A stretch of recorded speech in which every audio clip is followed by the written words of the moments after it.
ษากุณาลองเวหาคามหูขนง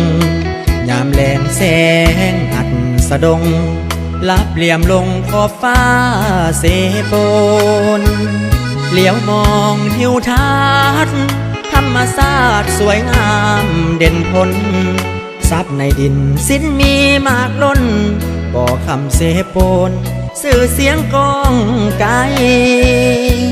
ทองคำหลวงลายผลิตส่งขายหมุนใส่หลา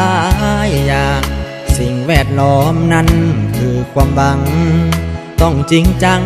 ตั้งหักษาไว้เพื่อการคุ้มครองโครงการสนองสร้างนโยบายสิ่งแวดล้อมเหมือนดังดวงใจหาประกันไว้ปลอดภัยทุกอย่างเอกอ้างผลงานในมาตรฐาน14,001คือมาตรฐานกล่าวถึงความคำนึงด้านสิ่งแวดล้อมหลายปีที่ผ่านหวงสนกล่าวขานสมใจฮับยอมทุกเวียกงานนั้นได้เตรียมพร้อมให้สิ่งแวดล้อมบ่คำยืนนานเข้ามาร่วมกันรักษาผลงานด้านสิ่งแวดล้อมให้คนกล่าวขานยินยอมย่องย่อบ่คำทั่วกันวิลาบุรีให้เป็นเมืองที่น่าอยู่สุขสันต์บ่คำเสปนห้าวหันสิ่งแวดล้อมยืนนานสวยกันรักษา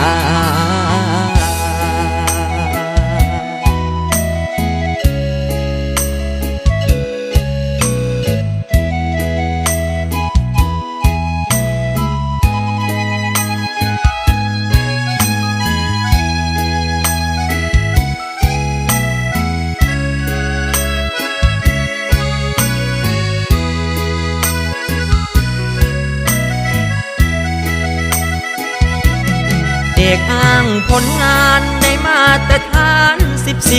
14,001คือมาตรฐานกล่าวถึงความคำนึงด้านสิ่งแวดล้อมหลายปีที่ผ่านหวงสนกล่าวขานสมใจฮับยอมทุกเวียกงานนั้นได้เตรียมพร้อมให้สิ่งแวดล้อมบ่คำยืนนานเข้ามาร่วมกันรักษาผลงานด้านสิ่งแวดล้อมให้คนกล่าวขานยินยอมย่องย่อบ่คำทั่วกันวิลาบุรีให้เป็นเมืองที่น่าอยู่สุขสันต์บ่คำเสปนห้าวหันสิ่งแวดล้อมยืนนานสวยกันรักษา